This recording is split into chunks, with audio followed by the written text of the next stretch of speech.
जी, पहला तो मैंने हिंदी में उसका क्या है, कॉमन योगा प्रोटोकॉल अंग्रेजी में है, उसका हिंदी में क्या है, सामान्य योग अभ्यास क्रम। 21 जून को जो अंतर्राष्ट्रीय योग दिवस होता है उस अवसर के लिए तैयार किया गया है। दूसरी है योगासन, जो योगासन पर किताब है। तीसरी किताब है प्राणायाम। चौथी है षटकर्म, है ना, ये चीज है। अच्छा, तो ये धन्यवाद। पॉपुलैरिटी इसलिए हुई कि जो एकदम कम पढ़ा, अक्षर का ज्ञान जिसको है, वो भी उस किताब को समझ सकता है, तभी तो उससे लाभ उसको मिलेगा।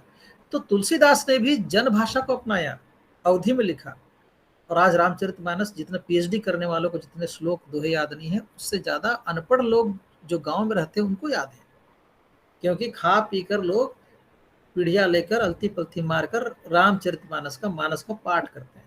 उनको आपके जैसा अकादमिक नहीं बनना है, उनको जीवन का हिस्सा बनना है। तो ये खूबसूरती है। तो विद्यापति ने भी यही काम किया, जन भाषा का निर्माण किया, मैथिली का। ये बहुत बड़ी क्रांतिकारी बात है। एक बात मुझे ये कहनी थी। दूसरी कि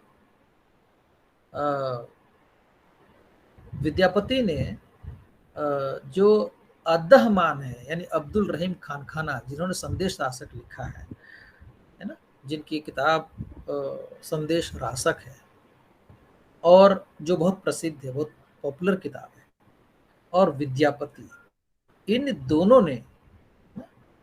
दोनों ने जन भाषा को पर बल दिया और दोनों लोकप्रिय हुए हैं।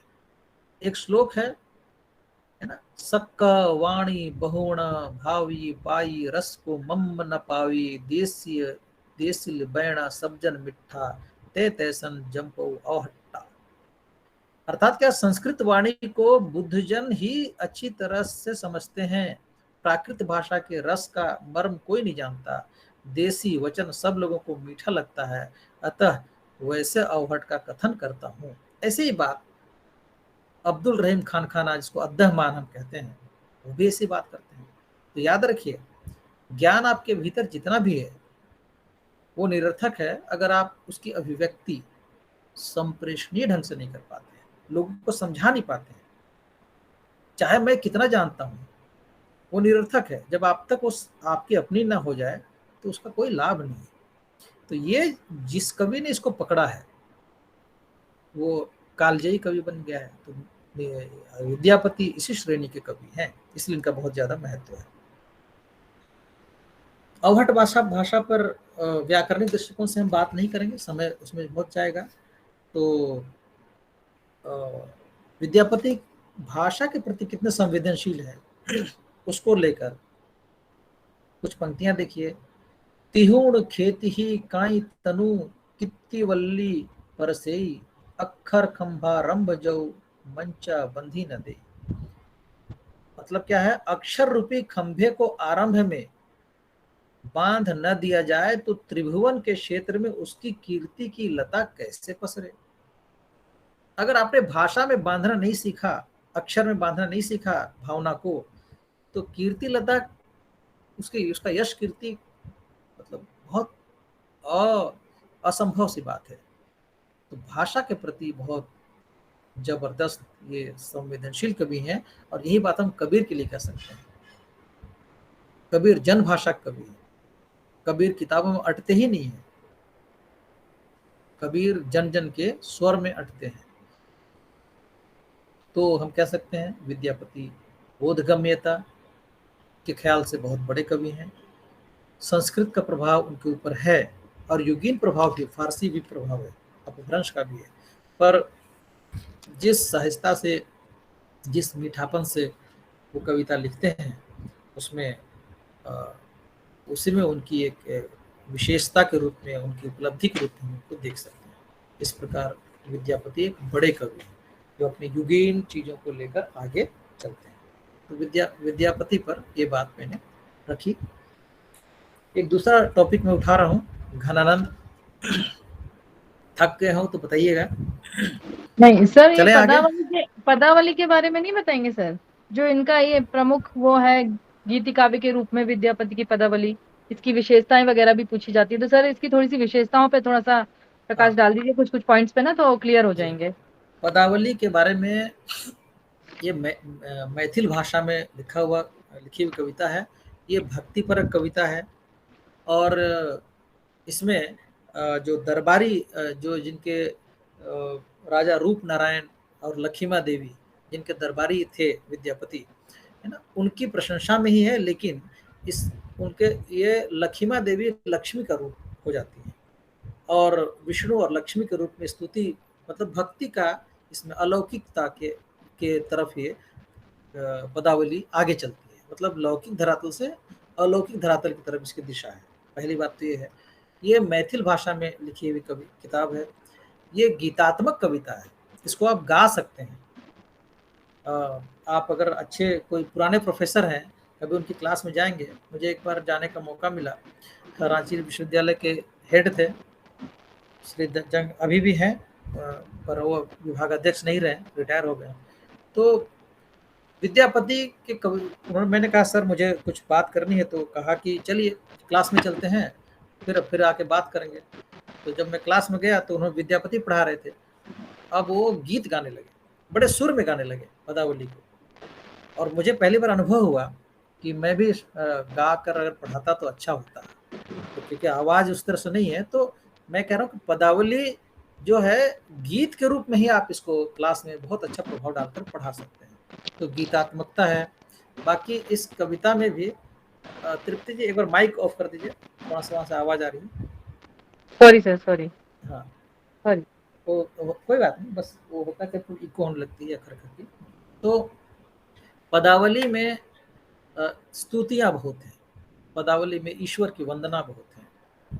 रसमय कविता है, जिसको आप गा सकते हैं और युगीन यथार्थ का भी उसमें आप झलक पा सकते हैं।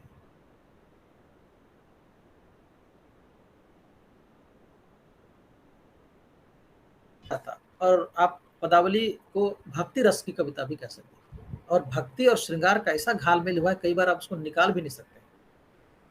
अन्यथा अगर हम दूसरी किताबों के बारे में बात करें विद्यापति की, तो हम क्लास में उच्चारण नहीं कर सकते। कुछ इतने घोर श्रृंगारिक मानस श्रृंगार की कविता है, लेकिन पदावली बहुत ही सरस कविता है। तो इस रूप में बाकी भाषा के संदर्भ में जो बात है, जो इतिहास के संदर्भ में जो बात है, जो राजनीति के संदर्भ में बात है, ये सब पदावली में आप फिट कर सकते हैं, जो हमने चर्चा की। अलग से बस 2-3 पॉइंट ये है कि ये कविता सरस है, गीतात्मकता इसमें बहुत ज़्यादा है और भक्ति की एक महीन धारा बहती है जो आपको भाव विभोर कर देगी इस कविता में। तो यही इसकी खूबसूरती है, खासियत है। बाकी बाकी विद्यापति की यह उत्कृष्ट कविता इसलिए भी है क्योंकि इसमें जो प्रेम का जो चित्रण हुआ है, वो लौकिक धरातल से अलौकिक धरातल के स्तर को छूता हुआ प्रेम। इतना विद्यापति के पदावली के संदर्भ में हम बात कर सकते हैं। ठीक है, तो आगे जी बढ़े सर। तृप्ति जी। जी। अच्छा, अब हम बात करेंगे घनानंद पर। पदावली पर बहुत बात हो सकती थी, लेकिन चूंकि समय थोड़ा इशारा कर रहा है, तो मैं घनानंद पर बात कर रहा हूँ। घनानंद एक बड़े कवि है रीतिकाल के, और मैं हमेशा कहता हूँ कि भीड़ में अभी के जमाने में बहुत भीड़ है, पर आप सबको पसंद नहीं कर पाते हैं या सबका नाम नहीं हो पाता है। जिसका भी नाम हुआ है उसने कुछ अलग किया है, कुछ विशेष किया है। तो घनानंद को हम इस दृष्टिकोण से भी देख सकते हैं। रीतिकाल के पूरे समाज को मैं अगर एकदम संक्षेप में कुछ बिंदुओं में बांध कर बताऊं, तो रीतिकाल का जो समाज है वो राजा महाराजा वाला समाज है, यानी सामंती व्यवस्था हावी है, चरम उत्कर्ष है सामंती व्यवस्था की। और सामंत या राजा कवियों को जैसा आदेश देता है, या कवि अपने राजाओं से अगर कृपा पाना चाहता है तो उनकी खुशी के लिए वो कविता लिखेगा। उसके इच्छा के विरुद्ध एक भी शब्द इधर उधर नहीं करेगा, नहीं तो उसकी नौकरी चली जाएगी, नहीं तो हो सकता है उसकी जान चली जाएगी, उसकी लोकप्रियता खत्म हो जाएगी। तो आप देखेंगे पूरे रीतिकालीन कविता में, रीतिकाल के समाज में युग का प्रभाव है। इस युग के प्रभाव के कारण जितने कवि हैं वो आश्रयदाताओं को खुश करने में लगे हुए हैं, उनके मनोरंजन में, और कहीं मात्र साधन बन के रह जाते हैं। और एक दूसरी प्रवृत्ति ये मिलती है कि कौन कितना बड़ा विद्वान है, यानी आचार्यत्व है कि कौन कितना बड़ा बड़ा अलंकार, कितने बड़े बड़े छंद, रूपक या व्याकरण, शुद्ध व्याकरण की बात कह सकता है, क्योंकि उन्हें होड़ लगी हुई है। तो इस तरह से साहित्य घुट रहा था, दम उसका घुट रहा था, क्योंकि जो जो परंपरा बनी हुई थी रीतिकाल में, जो बड़ा कवि उसको ज्यादा पुरस्कार। तो बड़ा कवि कैसे बने, विद्वान कैसे बने? विद्वान तब बनेंगे जब हम शुद्ध व्याकरण वाली बात करेंगे, विद्वान तब बनेंगे जब हम लय वाली बात करेंगे, छंद वाली बात करेंगे, तब वाहवाही होगी। क्योंकि मनुष्य किसी भी जमाने में देखेंगे, मनुष्य की एक प्रवृत्ति होती है ना, वो डरता है तब शायद किसी को बड़ा समझता है। जैसे अंग्रेजी में कोई फर्राटेदार भाषण दे रहा है, तो आप देखेंगे कोई चू चपड़ कुछ नहीं करेगा, चुपचाप बैठा रहेगा, बेशक उसको जीरो समझ में आए, लास्ट में ताली बजाएगा। लेकिन हिंदी में अगर समझने वाली भाषण उसने शुरू कर दिया, तो देखिए कमेंट शुरू हो जाएंगे। तो मैं ये कह रहा हूँ, मैं एक अलग उदाहरण दे रहा हूँ, इसको इस रूप में आप ना जोड़ें, लेकिन विद्वता का जो पैमाना है वो समाज में कई बार हमको देखने को मिलता है कि जो कठिन है उसको हम ज़्यादा भारी भरकम और विद्वान मानते हैं। तो रीतिकाल का पूरा साहित्य और रीतिकाल का समाज इस बीमारी से ग्रस्त था। ऐसे में घनानंद एकदम अनोखे अलग कवि के रूप में हम पाते हैं इनको। घनानंद को क्यों पाते हैं? क्योंकि घनानंद ने विद्वता या अलंकार निरूपण या आचार्यत्व के मोह से बिल्कुल अलग है। घनानंद, इनको दरबार की परंपरा का भी ज्यादा मोह नहीं था, या नहीं था, बाद में तो खैर निकाल ही दिया गया इनको। तो पहले दरबारी कवि हुआ करते थे, लेकिन तब भी ये अपनी कविता से समझौता कभी उन्होंने की नहीं। तो घनानंद की जो कविता है उसकी ताकत क्या है? उस अब अनुभव की आंच पर तपी हुई कविता। घनानंद अपने अनुभव की बात करते हैं कविता में। बाकी कवि गुलामी की बात, मतलब गुलामी कहने का मतलब राजा के जो चिरोरी या मनोविना विनोद के अवसर पर वो कविता लिख रहे हैं। घनानंद ऐसी गुलामीगिरी नहीं करते हैं। घनानंद अपने दिल की बात को कविता में लिखते हैं, हृदय की बात को कविता में लिखते हैं। मनोविनोद के लिए वो कोई कविता नहीं लिखते हैं। इसलिए घनानंद की कविता में प्रेम की अनुभूति है, और इस प्रेम की अनुभूति सच्ची है, इसलिए इसमें सृजनशीलता आप देख सकते हैं।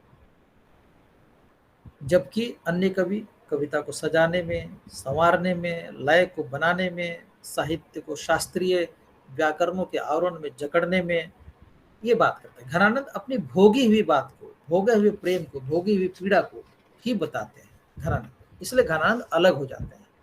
अब जाहिर सी बात है, जब ऐसी बात हुई तो राजा के तो कृपा पात्र रहेंगे नहीं, राजा को घनानंद के दुख से क्या मतलब है। तो ऐसा हुआ भी कि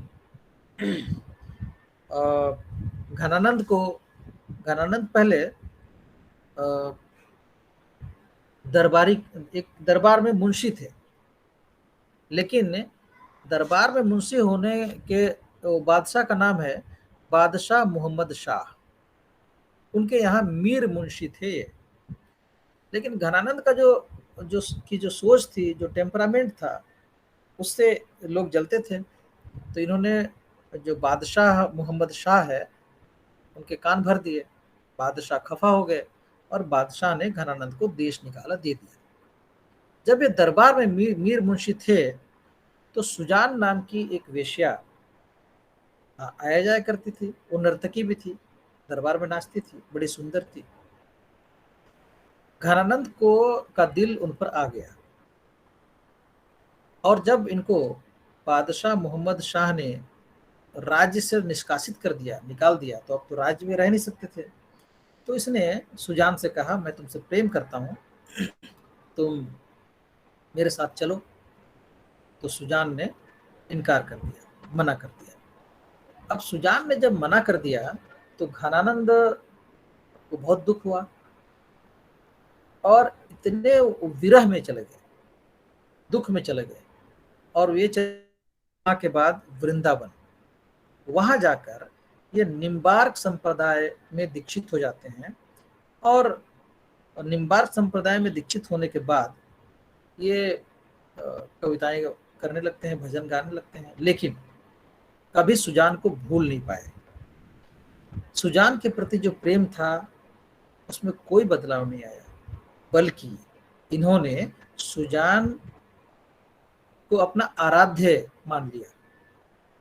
और कह सकते हैं प्रेम का धरातल तो बदला पर प्रेम नहीं बदला, जमीन बदल गई पर सुजान के प्रति प्रेम नहीं बदला।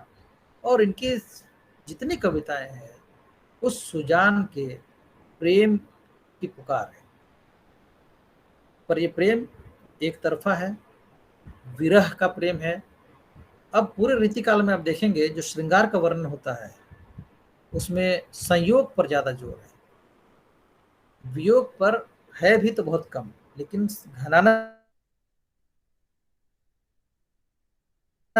वियोग श्रृंगार की ही कविता करते हैं, क्योंकि ये जीवन, इनका जीवन विरही का जीवन था, वियोगी का जीवन था। और अपने पूरे जीवन में ये अपनी कविताओं में घनानंद को पुकारते रहते हैं, सॉरी सुजान को पुकारते रहते हैं, तो बल्कि अपना आराध्य सुजान को मानते हैं। तो ये जो मैं कह रहा हूँ आराध्य मानना, तो घनानंद का जो प्रेम है वो लौकिक प्रेम से आध्यात्मिक प्रेम की यात्रा है। और जैसे मैं ये बात कह रहा हूँ लौकिक प्रेम से आध्यात्मिक प्रेम की यात्रा है, वैसे ही आप एक और प्रवृत्ति की तरफ इशारा कर रहा हूँ कि रीतिकाल में जो प्रेम का वर्णन हुआ है वो मांसल प्रेम है, देह सौंदर्य का प्रेम है। घनानंद के प्रेम में मांसलता नहीं है, क्योंकि वो हृदय का प्रेम है। दूसरी विशेषता रीतिकाल की, और घनानंद कैसे उससे विशिष्ट है। घनानंद का जो विरह है, अक्सर विरह में क्या होता है, विरह का जहां भी आप चित्रण देखें तो विरह किसको होता है और विरह में क्या होता है। विरह उसको होगा जो कभी मिलन जिसका हुआ होगा, जिसका कभी मिलन ही नहीं हुआ है, प्रेम जिसने किया ही नहीं है, प्रेमी प्रेमिका मिले ही नहीं है, तो उसको बिछड़ने का क्या दुख। इसीलिए विरह के चित्रण में हमेशा साथ साथ बिताए हुए समय की यादें चुभती है, और विरह वर्णन में कवि उन यादों को वर्णन करता है। लेकिन घनानंद ने साथ कभी समय बिताया नहीं है, इसलिए विरह इनका मानसिक है, यानी साथ बिताए हुए पलों का जिक्र इनकी कविता में नहीं मिलता। ये अलग विशेषता है, बड़ी विशेषता है। तो इनकी कविताओं में विरह एक अलग तरीके से आया है। तीसरी विशेषता कि जो घनानंद का प्रेम, जब हम प्रेम की बात कर रहे हैं तो एक खतरा इसमें इस तरह से घालमेल हो जाता है, इसलिए मैं इस बात को रखना चाहता हूँ कि घनानंद का जो प्रेम है वो बाजारी इश्क से अलग है, लेकिन इनके प्रेम में रोमानी प्रेम जो हम कहते हैं, रोमांटिक होना कहते हैं, रोमानी प्रेम हम कहते हैं हिंदी में, है ना। और उसका अभाव है, मतलब भावना में बहकर प्रेम नहीं कर रहे हैं, हालांकि भावना केंद्रियता है, पर भावना में बहकर कुछ साहसी कदम उठा लेता है व्यक्ति, वैसा प्रेम नहीं है। ना तो बाजारी है, तो आप कह सकते हैं फिर तो ये फुहड़ प्रेम हो गया। तो इसीलिए मैं कह रहा हूँ ना बाजारी इश्क है, ना रोमानी प्रेम है, ना इसमें उस तरह की साहसिकता है, लेकिन इसमें क्या है, फिर इसमें अपने प्रेयसी को की याद में तड़प है, अपने आप को उसकी याद में भुलाने वाला प्रेम है। और इसलिए प्रेम की छटा है, आत्मा की पुकार है, और इसलिए इनका प्रेम विशिष्ट हो जाता है।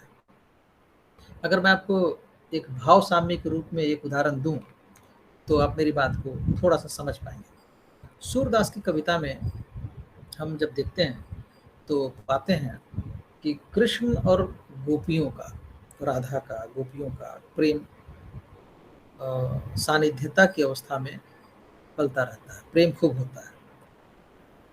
स्थितियां बदलती हैं, कृष्ण को मथुरा जाना पड़ता है और इधर गोपियों का हाल बेहाल है, रोती कलपती तड़पती रहती है। अगर भौगोलिक दृष्टिकोण से आप देखें तो जो ब्रज है, गोकुल, ब्रज, ब्रज तो सारे प्रदेश को बोलते हैं, चारागाह की जगह को ब्रज कहा जाता है। तो जो नंदगांव है, जो गोकुल है, वहां और मथुरा के बीच में कितनी कितनी दूरी है। अभी मैं कुछ दिन पहले वहां गया था घूमने, वैसे मैंने किताबों में पढ़ा है पर मैंने पूछा भी लोगों से कितनी दूरी है, तो कहा कि इस रास्ते से जाएंगे तो 8-10 किलोमीटर पड़ेगा, इस रास्ते से जाएंगे तो 14-15 किलोमीटर पड़ेगा। यानी शुक्ल जी लिखते हैं कि ब्रज और मथुरा के बीच में 8 किलोमीटर या 8 कोस, शायद 8 चौका 32 किलोमीटर, जहां से भी उन्होंने लिया होगा क्योंकि बहुत बड़ा एरिया है, नंदगांव है, ब्रज है, उधर गोकुल है, सब गांव को मिलाकर तो उनका 8-10 किलोमीटर की दूरी है।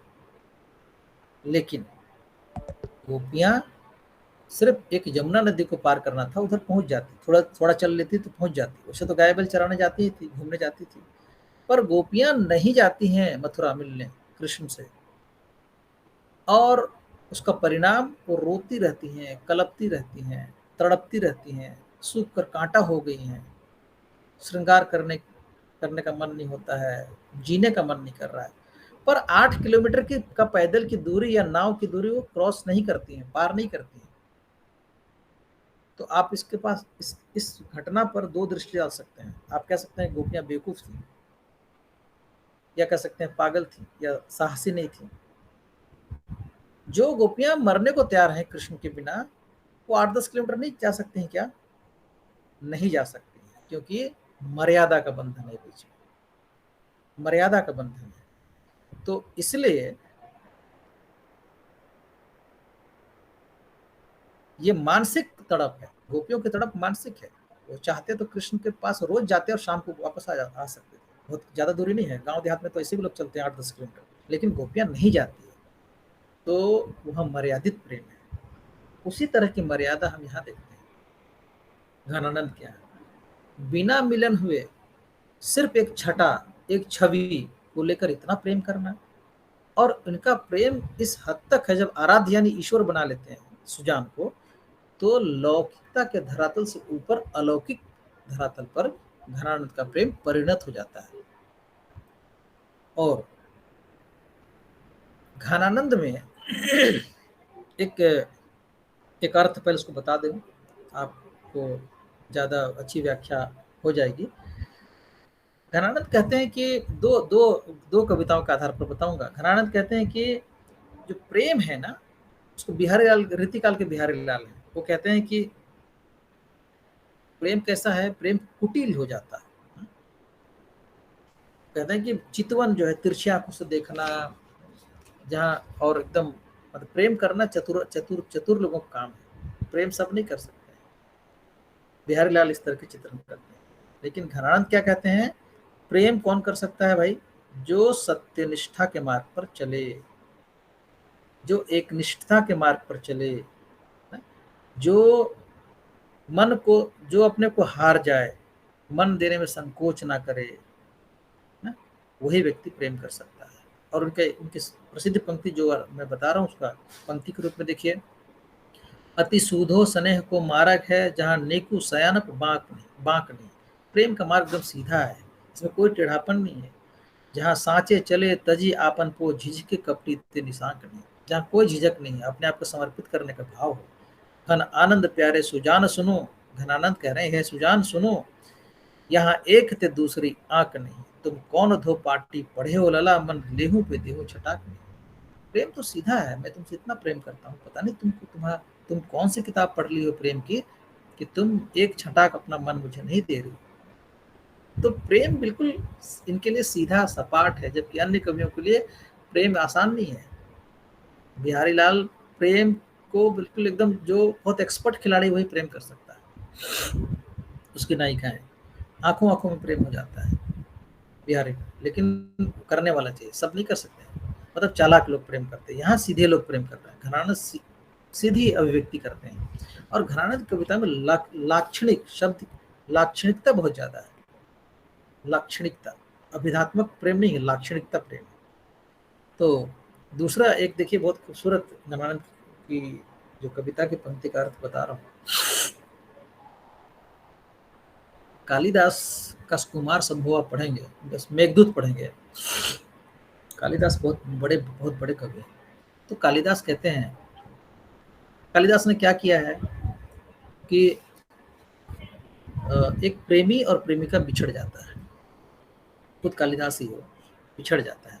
तो प्रेमी प्रेमिका बादल से आग्रह करती है कि ऐ बादल, मेरी प्रार्थना है कि तुम उमड़ते घुमड़ते, जो तुम काले काले आसमान में दिखाई दे रहे हो, तो उमड़ो घुमड़ो और कालिदास जहां पर है, जहां मेरा प्रेमी है, वहां चले जाओ, ताकि उसको मेरा दुख का पता चलेगा, मैं कितनी दुखी हूं।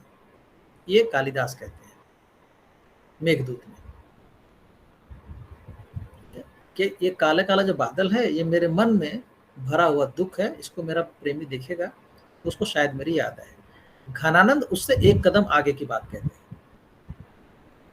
घनानंद क्या कहते हैं कि ए बादल, तुम थोड़ा सा उधर चले जाओ जहां मेरी प्रियसी सुजान रहती है, और ठीक उसके आंगन के ऊपर जाओ और जोर से बरसो। ये बरसने के बाद कालिदास नहीं कहते हैं, घनानंद कहते हैं। तुम जब बरसोगे तो शायद सुजान को पता चले कि मैं भीतर से कितना रो रहा हूं। तो आप देख रहे हैं छटा कैसी है। ये यही चीज घनानंद को बड़ा बनाता है। दूसरी चीज जो आपके नोट्स में भी नहीं है और कई सारी किताबों में से अलग है, पर बहुत महत्वपूर्ण है। इमरे बंधा का एक लेख था बहुत पहले तद्भव में, उसमें उन्होंने इस बात को पहली बार बताया कि घनानंद के प्रेम की जो सबसे बड़ी विशेषता है वो मौन में प्रेम का इजहार करना है। मौन में, खामोशी में। ये मौन जो है ये योगियों की शब्दावली है। चुप रहना, साधना करना, ईश्वर को पाना, ये योग की दुनिया में ऐसा होता है। पर प्रेम में मौन रहकर प्रेम को पाने की साधना, ये दुर्लभ चित्रण है। कबीर ने मध्यकाल में मौन रहकर, मौन पर बहुत बल दिया कबीर ने। कबीर बोलते बहुत है पर मौन पर भी बहुत बल दिया है। कबीर के बाद आपको हिंदी साहित्य में घनानंद में मिलेगा मौन, कविता में। यानी कबीर ने मौन का योग के क्षेत्र में मौन की महत्ता स्थापित की। घनानंद ने कविता के क्षेत्र में मौन की महत्ता स्थापित की। और घनानंद के बाद मौन पर कविता लिखने वाले जो सबसे बड़े कवि हैं वो अज्ञेय हैं। आप देखिए, जंप देखिए, रीतिकाल से लगभग, है ना, भक्ति काल 200-250 पहले कबीर जो बात कहते हैं, घनानंद कहते हैं बीच में, और उसके 200-250 साल बाद अज्ञेय कहते हैं। अज्ञेय कहते हैं मौन भी तुम्हारा अभिव्यक्ति है, जितना तुम्हारा सच है उतना ही कहो। अज्ञेय कहते हैं अगर मैं तुमको ललाते सांझ की अकेली तारिका नहीं कहूँ तो नहीं प्यार, नहीं कारण कि मेरा प्यार मैला या कि उथला है। कलगी बाजरे की कविता कहते हैं, बड़ी लंबी कविता है। यानी मैं तुमको अगर अच्छे अच्छे शब्द ना कहूँ, तुम उगता हुआ मतलब सूरज हो, चंपा की कली हो, जूही की कली हो, अकेली सांझ की अकेली नभ की तारिका हो, ये सब मैं कह सकता हूँ, तुम मेरी प्रेमिका हो, लेकिन मैं ऐसा नहीं कहूँगा। और नहीं कह रहा हूँ तो इसका मतलब ये नहीं कि मैं शब्द नहीं जानता हूँ या मैं प्रयोग नहीं कर सकता हूँ, मैं कर सकता हूँ। लेकिन मैं ये जानना चाहता हूँ, अगर मैं शब्द का इस्तेमाल ना करूँ तो क्या तुम नहीं समझ पाओगी मेरे प्रेम को, मेरे सच्ची अनुभूति को। और आगे कारण बताते हैं, मैं इसलिए शब्दों का प्रयोग नहीं करता हूँ क्योंकि ये उदाहरण घिस चुके हैं, लोगों ने बेईमानी करना शुरू कर दिया है। आप देख लीजिए, प्रेम का दिवस वैलेंटाइन डे आता है, बहुत सारे अवसर आते हैं, लोग गिफ्ट देते हैं, बहुत तरह के इजहार करते हैं, शब्द जादू है। आगे कहते हैं मैं तुम्हारे बिना जी नहीं सकता हूँ, मर जाऊंगा, ये है वो, बहुत कुछ बोलते हैं। मैं प्रेम करता हूँ, बहुत कुछ बोलते हैं, लेकिन अगले दिन फिर झगड़ा, फिर तलाक, फिर ब्रेकअप। तो कहता आगे कहते हैं कि ये जो उपमान है इसके देवता चले गए हैं, घिस गए हैं, उपमान कर गए हैं इन प्रतीकों के कूच, देवता इन प्रतीकों से कर गए हैं कूच, यानी चले गए हैं। इसलिए मैं नहीं कर रहा हूँ, अब तुमको समझना पड़ेगा। और मैं तुमको क्या कहूँगा, कलगी बाजरे की फसल कहूँगा। और पूरी कविता में समझाते हैं, यानी मौन का वो बहुत ही प्रखर रूप से, धारदार रूप से इस्तेमाल करते हैं। और घनानंद रीतिकाल में मौन का इस्तेमाल करते हैं। बहुत ज्यादा हाय तोबा नहीं मचाते हैं, लंबी लंबी सांसें नहीं ले रहे हैं। तो ये जो है घनानंद के की कविता की, घनानंद के प्रेम की खूबसूरती है। रीतिकालीन प्रेम सामाजिक बंधनों में बंधा हुआ है। पूरे रीतिकाल के प्रेम को आप देख लीजिए, घनानंद का प्रेम इससे अलग, सारे बंधनों से, जैसे मीराबाई सारे बंधनों को तोड़ती है, उसी तरह घनानंद को भी कोई परवाह नहीं। राजा ने देश निकाला दिया, कोई परवाह नहीं। लोग क्या कह रहे हैं, कोई परवाह नहीं। गरीबी की हालत बीत रही, कोई परवाह नहीं, क्योंकि अब तो दरबारी है रहे नहीं, अब कविता कौन सुनेगा, कौन पैसा देगा। घनानंद का जीवन आर्थिक अभाव में बीत रहा है, लेकिन कोई परवाह नहीं। पर ये हर सामाजिक रूढ़ियों को, बंधनों को तोड़कर आगे बढ़ते हैं। और बस इनकी एक ही कामना है कि प्रिय से, प्रियतमा से साक्षात्कार हो जाए, उसकी यादों के सहारे ही जी रहे हैं। तो प्रेम जब उच्च स्तर पर पहुंच जाता है, वही भक्ति होती है। भक्ति की परिभाषा ही है, प्रेम का ही उच्चतम उज्जवल पक्ष भक्ति है। आप कई जगह देखेंगे ईश्वर ही प्रेम है, गॉड इज लव। प्रेम और कुछ नहीं है, प्रेम भक्ति है। लेकिन उसको लौकिकता से थोड़ा ऊपर उठना पड़ता है। तो घनानंद का जो प्रेम है वो भक्ति के स्तर पर पहुंच गया है, आध्यात्मिक स्तर पर पहुंच गया है। इसलिए घनानंद एक बड़े कवि हैं। और रीतिकाल के वो अनूठे कवियों में से घनानंद आते हैं, जिनका जिक्र किसी भी प्रेमी कवि के रूप में सबसे ऊपर आप रख सकते हैं। घनानंद के जो चित्रण है उसमें अगले पॉइंट के रूप में आप इसको ले सकते हैं कि सखी संप्रदाय, फारसी साहित्य और सूफी साहित्य, इनका प्रभाव घनानंद को मिलता है। लेकिन फारसी जब मैं कह रहा हूँ और सूफी कह रहा हूँ तो भारतीयता की तरफ जा रहा है। इसका मतलब घनानंद जो है ये इनमें भारतीय कवि की आत्मा है। घनानंद मूलतः भारतीय परंपरा को, भारतीय जीवन को, भारतीय धड़कन को अपनी कविताओं में पिरोते हैं। इनकी भाषा को लोगों ने कहा टकसाली ब्रज भाषा। टकसाल मतलब जैसे कि खनक खनक करके सिक्के छप रहे हैं, टकसाल में, छपाई में, ठीक उस तरह एक एक भाषा में खनखनाहट है। तो बहुत ही प्रभावशाली इनकी भाषा है। और जो बात कहना होता है वो उनकी उनके उनकी जो शब्द हैं, उनकी जो बातें हैं, उसमें एक तरह की लक्षणा और व्यंजना शक्ति होती है। जब मैं लक्षणा और व्यंजना कह रहा हूँ तो इसके बहुत गहरे मायने हैं। जैसे आप बेहतर जानते होंगे, शब्द की 3 शक्तियाँ होती है, अभिधा शक्ति, लक्षणा शक्ति और व्यंजना शक्ति। अभिधा में जैसा आप कहते हैं वैसा आप समझते हैं। लक्षणा में जैसा आप कहते हैं वो अर्थ गलत हो जाता है और दूसरा अर्थ आप लेते हैं। व्यंजना में जो आप कहते हैं वह अर्थ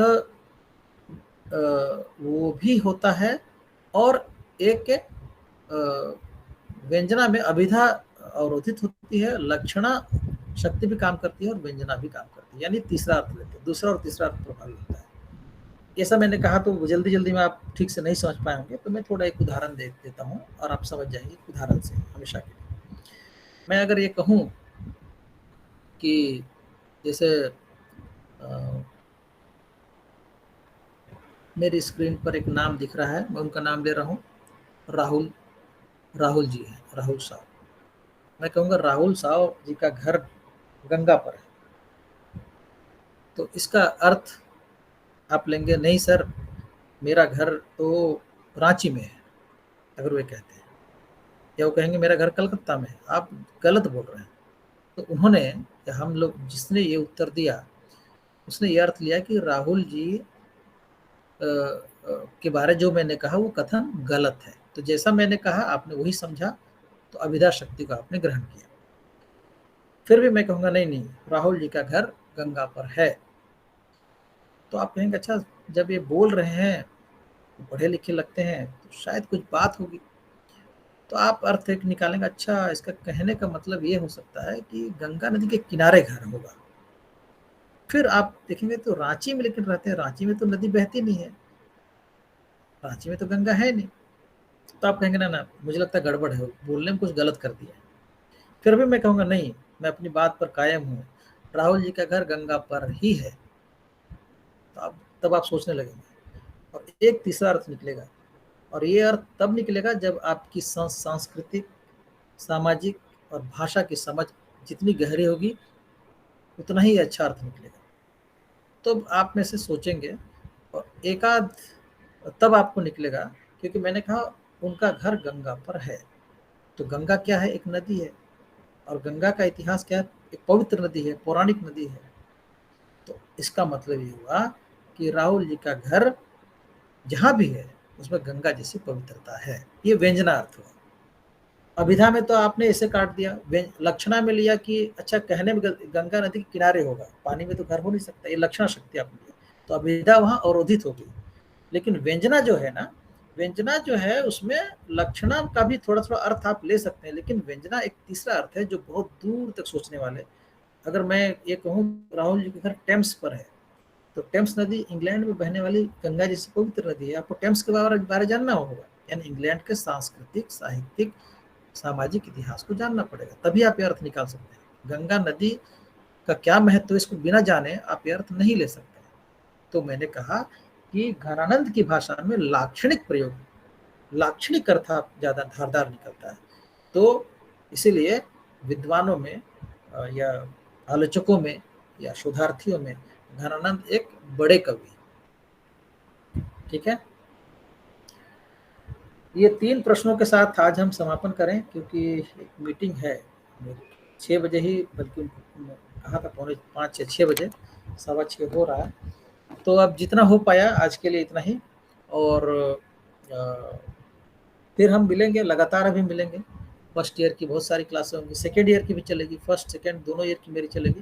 तो आप में से जो भी मेरी क्लास में रुचि रखेंगे, तो मैं सारे ग्रुप्स में तो डाल ही देता हूँ, और रीजनल सेंटर से भी डालते हैं अपना इन्फॉर्मेशन। तो आप जुड़ें, और जब भी समय थोड़ा मिलेगा तो हम जो भी आपके विचार हैं, जो